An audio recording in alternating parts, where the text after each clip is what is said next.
I love tools. Things that take belief don't ever work for me.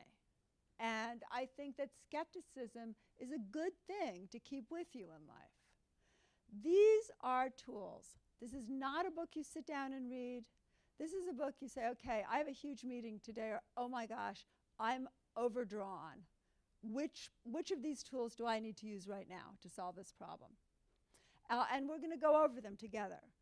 Also, sleep work. You know, there's a lot of sleep work in this book. And sleep is a wonderful time because when you're asleep, we're not using all of our tools, whether it's intuition or intellect, our emotions, our reactions, even our bodies, for vigilance, you know, and protection and gathering. We are, hopefully, you're less vigilant and your conscious mind takes a rest when you're at rest. So at night, you can actually use that field we all share, intentionally enter it, and actually intentionally enter it together. And I do that a lot on Twitter. I say together, let's meet, and this is what we're doing for one another. But you can solve your problems, and not just solve them inside yourself, but solve them with the world. Because at some point, those other people who you're having problems with have to go to sleep. And if there is one easy, intuitive skill to prove exists, even to my dad, the New York City doctor who doesn't even like to talk about this, it's telepathy. It's thinking of someone, you can't get them out of your mind, you haven't thought of them in a year, you pick up the phone and something's happened in their family, and you're the person they needed to talk to.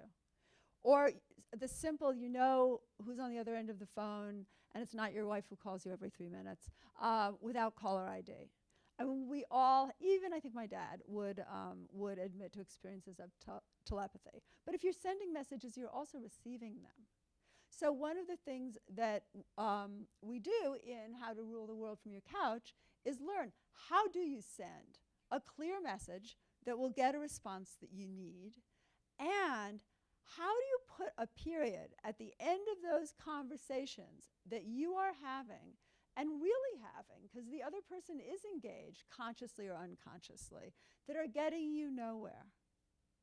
And that's a very hard thing to do. I mean, listen just for 1 second to the conversations that you're having in your head right now. And many of them really are, they're hurtful to you, they go around in circles.